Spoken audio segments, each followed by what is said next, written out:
रेमल अरबी भाषा का एक शब्द जिसका अर्थ होता है रेत, लेकिन ये एक चक्रवात भी है। चक्रवात जिसकी वजह से पूर्वोत्तर भारत के साथ साथ कम से कम अगर पश्चिम बंगाल और उड़ीसा की बात करें तो वहाँ अच्छा खासा नुकसान हुआ है।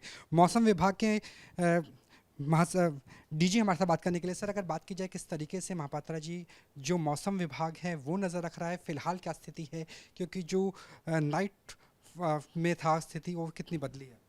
कल मध्यरात्र में severe cyclone storm Rimal Bangladesh और इसके आसपास वेस्ट बंगाल तट को पार करते हुए आज सुबह साइक्लोन स्टॉर्म में परिणत हो गया है, यानी वीक हो गया थोड़ी से। और आज 8:30 बजे ये बांग्लादेश के ऊपर मोंगला से नॉर्थ वेस्ट दिशा में 40 किलोमीटर दूरी पे, कोलकाता से पूर्व दिशा में 90 किलोमीटर दूरी से और ढाका से 140 किलोमीटर साउथ ईस्ट डायरेक्शन पे केंद्रीभूत है। और इसका अभी जो विंड स्पीड है लगभग 70 to 80 kilometre per hour, gusting to 90 kilometre per hour है। और ये धीरे धीरे अभी नॉर्थ ईस्ट दिशा में गति करेगा बांग्लादेश के ऊपर और वीक होगा। अगले 6 घंटे में वीक होते हुए एक डीप डिप्रेशन में परिणत होगा। और इसकी जो मैक्सिमम विंड रहा जब ये हीट किया बांग्लादेश और एडजनिंग वेस्ट बंगाल कोस्ट को, तब 110 से 120 kilometre per hour, gusting to 135 kilometre per hour ये एस्टिमेट विंड स्पीड है।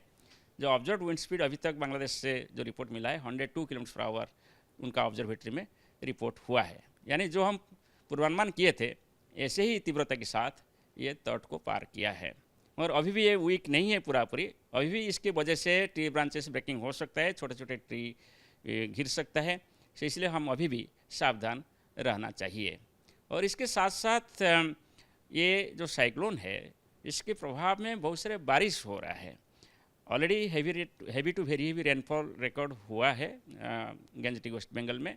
कोलकाता में 155 मिलीमीटर रेनफॉल रिकॉर्ड किया गया है।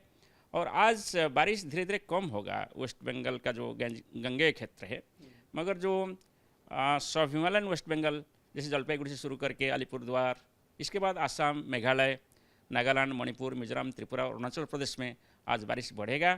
कुछ इलाके में heavy to very heavy rainfall होने के साथ साथ एक दो जगह में एक्सट्रीमली हेवी रेनफॉल भी हो सकता है। सर, आपने कहा कि 110 किलोमीटर प्रति घंटे की रफ्तार थी हवाओं की जब ग्राउंड फॉल हुआ, तो अगर उस लिहाज से हवाओं के रफ्तार के लिहाज से बात करें कितना नुकसान का अंदाज़ा लगाया जा सकता है, खासतौर पे पश्चिम बंगाल के तटीय इलाके में? कोलकाता में एक मृत्यु भी सामने आई। जब साइक्लोन हिट करता है, जो पाथ रहा ये बांग्लादेश को हिट किया मगर बॉर्डर के आसपास रहा, इसलिए हमारा जो एस्टिमेट था कि 100 से 120 किलोमीटर प्रति घंटा विंड स्पीड के साथ ये तट को पार किया है। और कोलकाता में लगभग 80 kilometre per our wind speed कल रात को भी रिकॉर्ड हुआ है। और आप साउथ 24 परगना देखेंगे और नॉर्थ 24 परगना देखेंगे, यहाँ भी लगभग 100 किलोमीटर विंड स्पीड होने का एस्टिमेट किया जा रहा है। ये जो विंड स्पीड है इसमें पेड़ गिर सकता है, ट्री ब्रांचेस ब्रेकिंग हो सकता है, इसलिए पार्शियल इंटरप्शन हो सकता है आपका telephone lines and power lines पे। और जो हॉटमेंट्स होते हैं यानी कच्चा मकान होता है, एस्बेस्टस हाउस होता है, टीन हाउस होता है, इसमें लार्ज स्केल डैमेज हो सकता है। ये जो विंड स्पीड है 100 to 120 किलोमीटर पर आवर में। और इसके साथ साथ जो बारिश हो रहा था, ये बारिश की वजह से वाटर लगिंग हो सकता है, जैसे सिटी एरिया कोलकाता हो गया कि दूसरा जो लो लैंग एरिया है, क्योंकि ये सुंदरबन एरिया है, वहाँ कहाँ ऐसे वाटर लगिंग हो चुका होगा। और इसके साथ साथ जो स्टॉर्म सर्ज था, स्टॉर्म सर्ज का एस्टिमेशन है कि लगभग 1 मीटर हाइट का टाइडल वेव भी साउथ 24 परगना और एडजनिंग एरियाज में इनंडेशन किया होगा। सर, आपने 1 मीटर की बात की, अगर 3 फुट के लिहाज से बात करें जो डेल्टा वाला इलाका है वहाँ क्या अच्छा खासा नुकसान हो सकता है? सुंदरबन का आपने खुद ही बताया। जी, क्योंकि सुंदरबन एरिया के ऊपर ही साइक्लोन, जो बांग्लादेश का सुंदरबन और इंडिया का सुंदरबन, ये एरिया के ऊपर ही साइक्लोन का तीव्रता सबसे ज़्यादा रहा।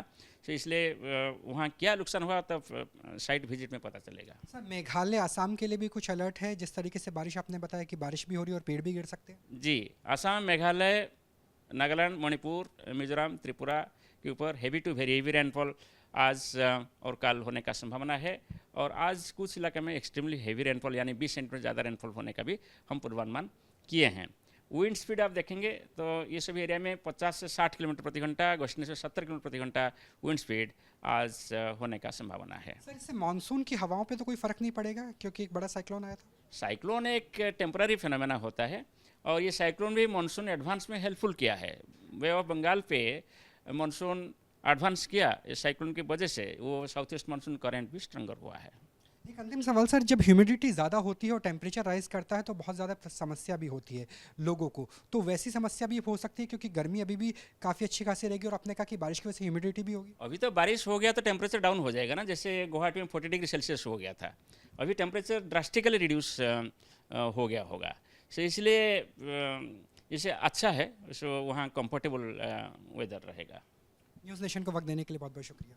चलिए, अगर डीजी मेट्रोलॉजी डिपार्टमेंट की बात करें तो उनका साफ तौर पे कहना है कि अभी भी हवाओं की गति इतनी तेज़ है जिसकी वजह से पेड़ उखड़ सकते हैं। सातों राज्यों के लिए, पूर्वोत्तर के सातों राज्यों के लिए चेतावनी है। सुंदरबन खासतौर पे जो डेल्टा का इलाका है जहाँ ब्रह्मपुत्रा और गंगा का डेल्टा बनता है वहाँ मेजर नुकसान हो सकता है, लेकिन उसके लिए अभी कुछ देर का इंतज़ार करना होगा, उसके बाद ही पूरी रिपोर्ट सामने आ पाएगी।